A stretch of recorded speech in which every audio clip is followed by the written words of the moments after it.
10వ ప్రపంచ ఆయుర్వేద సదస్సు మరియు ఆరోగ్య ఎక్స్పో 2024 డిసెంబర్ 12 నుండి 15వ తేదీ వరకు జరుగుతుంది. Organised by world Ayurveda foundation association with society for ethnopharmacology SFE మరియు టీడీయూ యూనివర్సిటీ బెంగళూరు వారి ఆధ్వర్యంలో ఉత్తరాఖండ్లోని డెహ్రాడూన్లో అత్యంత వైభవంగా ఆయుర్వేద ఉత్సవాలు ప్రారంభమైనాయి. కనుక అనేక దేశాల ప్రతినిధులు, భారతదేశం నుండి అన్ని రాష్ట్రాల వైద్యులు, సాంప్రదాయ వైద్యులు పాల్గొంటున్నారు.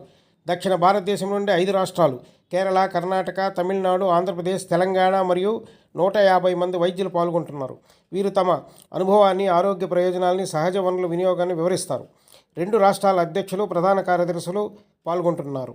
ఆంధ్రప్రదేశ్ నుండి పారంపర్య వైద్య మహాసంఘం అధ్యక్షులు సింగరాజు చంద్రశేఖర్ రాజు గారు పాల్గొంటున్నారు. వీరి ఆధ్వర్యంలో పై కార్యక్రమాలు విజయవంతంగా ప్రారంభమవుతున్నాయి.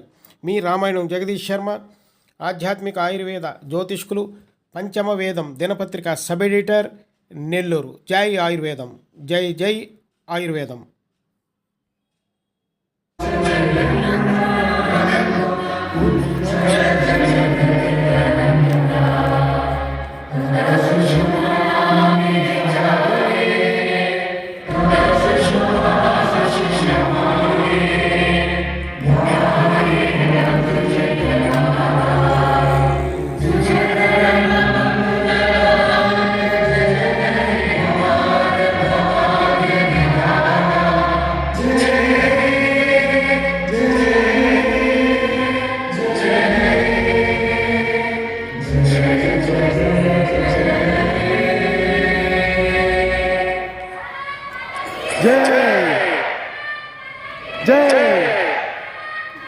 जय स्वागत के संदर्भ में फिर केवल कुतूहल के लिए